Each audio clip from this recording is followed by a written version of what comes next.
परम पूज्य गुरुदेव, परम वंदनीय माता जी सूक्ष्म रूप से विद्यमान है। दोस्तों, चरण स्पर्श वंदन नमन करता हूँ।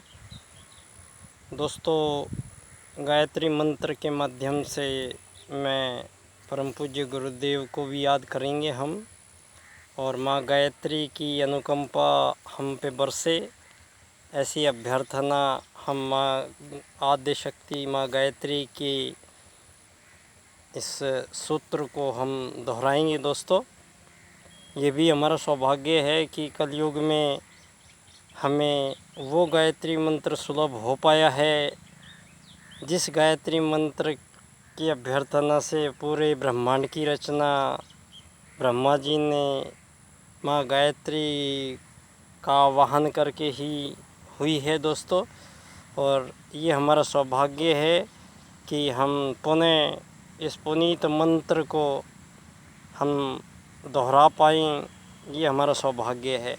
ये परम पूज्य गुरुदेव का हमें अनुदान वरदान मिला है कि इस कलयुग में भी सतयुग की वापसी वाला जो सूत्र है वो गायत्री महामंत्र है। आइए दोस्तों, इस कोटि कोटि सद्बुद्धि प्रदान करने वाले इस सूत्र को हम अंगीकार कर सके, इसको हम वाचन कर सके, इसका मनन कर सके, ऐसी हमें गुरु जी ऐसी सद्बुद्धि हमें प्रदान करे। आइए दोस्तों, ओम भूर्भुवः स्वाहा तत्सवितुर्वरेण्यं भर्गो देवस्य धीमहि धियो यो नः प्रचोदयात्। परम पूज्य गुरुदेव, ये वो जगह है जहाँ मेरा बचपन बीता,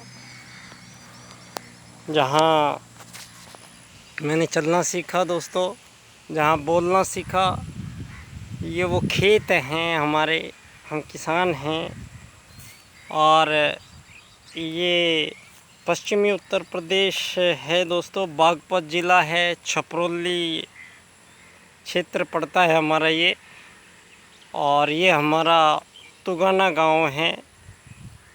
यहाँ मेरा जन्म बीता है। दोस्तों, बचपन से हम लोग ये गन्ने की खेती करते हैं ज़्यादातर। पश्चिमी उत्तर प्रदेश में सबसे ज़्यादा चीनी मिलें हैं। हम लोग चीनी का उत्पादन सबसे ज़्यादा करते हैं। मिठास दुनिया को जो मिल रही है उसमें हमारा इस क्षेत्र का बड़ा योगदान है। दोस्तों, ये जगह मुझे याद आती है जब हम बिल्कुल छोटे छोटे थे, तो अभी भी जैसे चलचे दिखाई देते हैं। जैसे मेरे पापा दूर उन खेतों के बीच में कहीं पानी की मेड़ पे खड़े हुए हैं, और हम छोटे छोटे से उनके लिए दूध और छाछ लेके आते थे। दोस्तों, यहाँ एक जो खेती बाड़ी है, ये खेती बाड़ी में दोस्तों एक दो लोगों का काम नहीं होता। इसमें सभी को रोज़गार मिलता है। इसमें 70 साल के बूढ़े को भी काम मिलता है जो घर की रखवाली करता है।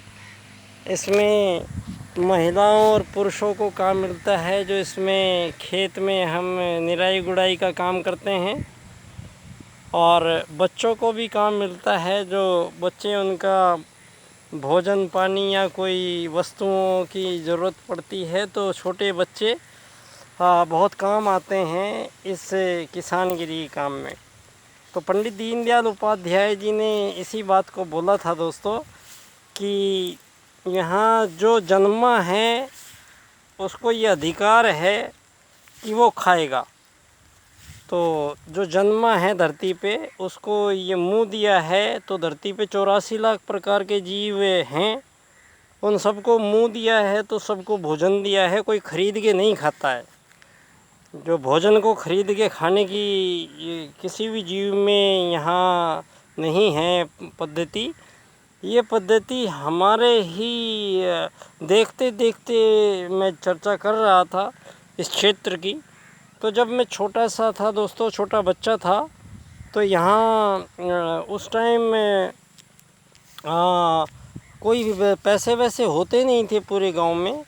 और हम लोग यहाँ पे सड़क भी नहीं थी, और ना यहाँ पे कोई साधन थे हमारे पास। ट्रैक्टर नहीं थे, कोई मोटरसाइकिल स्कूटर नहीं थी, कोई मोबाइल नहीं था, कोई लैंडलाइन मोबाइल भी नहीं होते थे उस टाइम। और रेडियो भी नहीं होती थी, साइकिल भी नहीं होती थी। रेडियो के लिए भी लाइसेंस लेना पड़ता था, साइकिल के लिए भी लाइसेंस लेना पड़ता था। और स्कूटर जब शुरू में आए तो वो कहीं कहीं साल तक आपको इंतज़ार करना पड़ता था बजाज का, तब वो स्कूटर मिलता था। तो मतलब कोई साधन नहीं थे। वो समय अच्छी तरह याद है कि गांव में कोई साधन नहीं चलते थे। हम गांव के ही लोग थे। गांव के लोग अब गांव में सभी लोग गांव में रहते थे, लेकिन गांव का काम सारा का सारा हमारा गांव में होता था दोस्तों। अब हम किसान हैं तो हम लोग अनाज उगाते हैं। तो हमारे घर पे जो है कुम्हार भी था, सुनार भी था, लोहार भी था, दर्जी भी था, नाई भी था। तो ये सब लोग हमारा साल भर तक काम करते थे। कुम्हार मिट्टी के बर्तन ला के देता था, लोहार हमारे लोहे की चीज़ें बना देता था, और दर्जी हमारे कपड़े सिल देता था, और परचून वाला हमें सारा सामान देता था।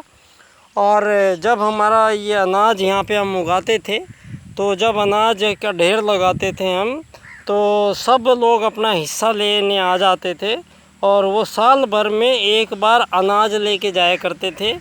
और सारा काम ऐसे ही चलता था सारे गांव का।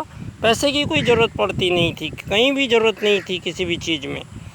तो ये जो षड्यंत्र था, पूंजीवाद जिसको कहा गया है, पूंजीवाद का मतलब दीनदयाल जी ने उसको स्पष्ट किया है कि पूंजीवाद का मतलब कोई मानव से कोई वस्तु विनिमय करेगा, या मानव की कोई सेवा सहायता करेगा, तो बदले में क्या उसको देगा, बदले में कोई धन रुपया पैसा देगा। ये विचार भारत का नहीं है, ये वेद विचार नहीं है, ये सनातन विचार नहीं है।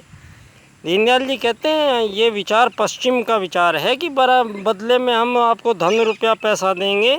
ये सृष्टि में किसी भी जीव में ये चीज़ें नहीं हैं।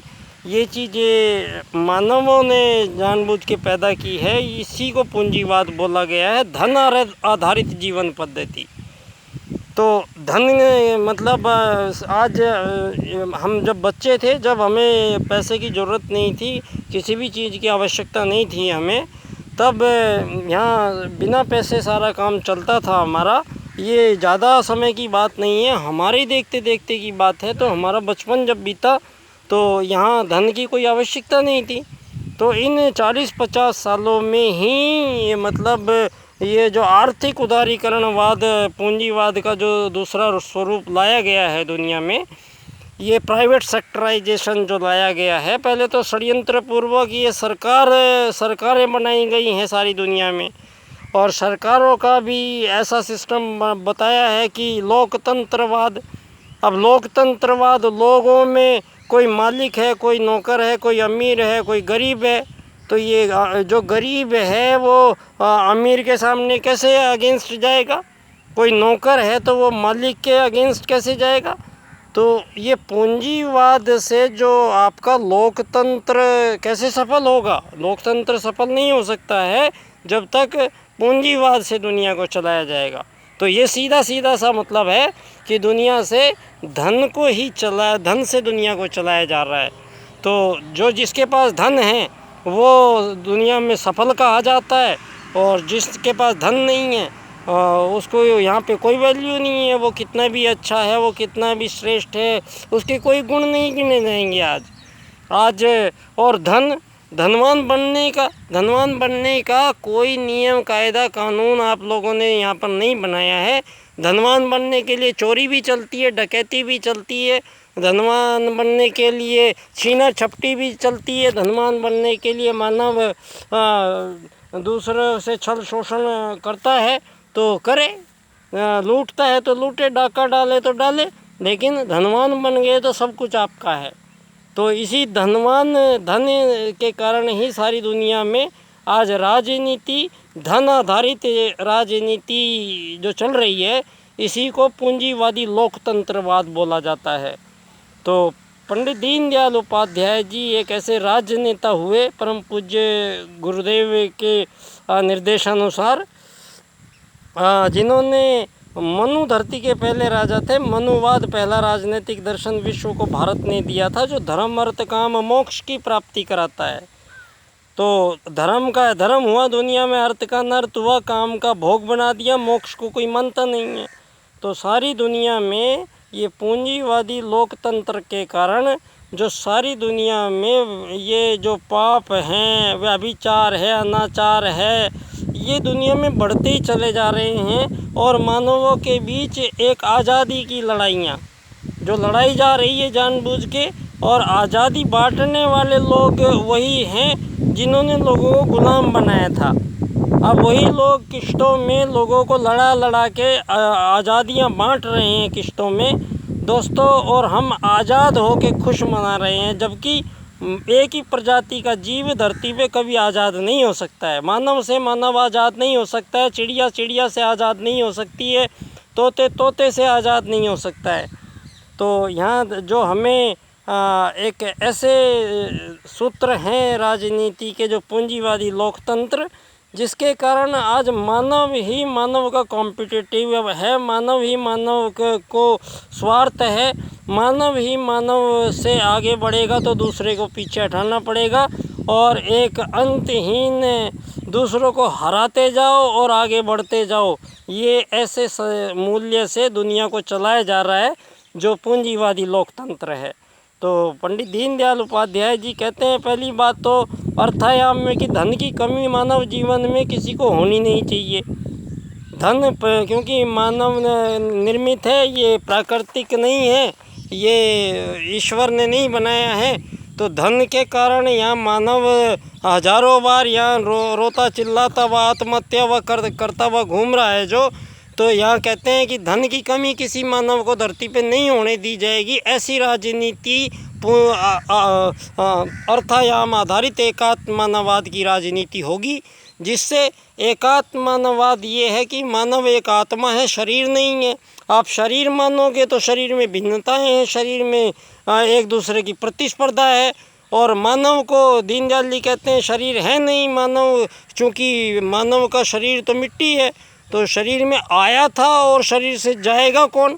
दीनदयाल जी कहते हैं एक आत्मा। तो दीनदयाल जी कहते हैं कि मानव का परिचय एक आत्मा है, ना कि एक शरीर है। तो धरती की राजनीति में बोलते हैं, यह कोई धर्म की बात नहीं चल रही है, राजनीति में बोलते हैं एकात्मवाद का राजनीतिक सिद्धांत से दुनिया को चलना पड़ेगा, जहां मानवों के शरीर की भिन्नताएं समाप्त हो जाती हैं। सारी धरती के 7 अरब लोग एक समान आत्मा मान के जिनको राजनीति की जाएगी, अर्थायाम से ना धन की कमी होगी, ना किसी के पास ज़्यादा होगा, ना कोई अमीर होगा, ना कोई गरीब होगा, ना कोई मालिक होगा, ना कोई नौकर होगा। धरती के यात्री हैं, एक समान यात्री आएंगे, रहेंगे और जाएंगे। तो दोस्तों, एक ऐसी राजनीति में परम पूज्य गुरुदेव के युग परिवर्तन का मुख्य सूत्र, राज्य की नीति में जो परिवर्तन हो रहा है, वो पंडित दीनदयाल उपाध्याय जी एकात्मवाद का राजनीतिक दर्शन प्रस्तुत करते हैं, अर्थायाम। और 4 सूत्र हैं, उनका विवेचन मैं इस क्रम से करूँगा।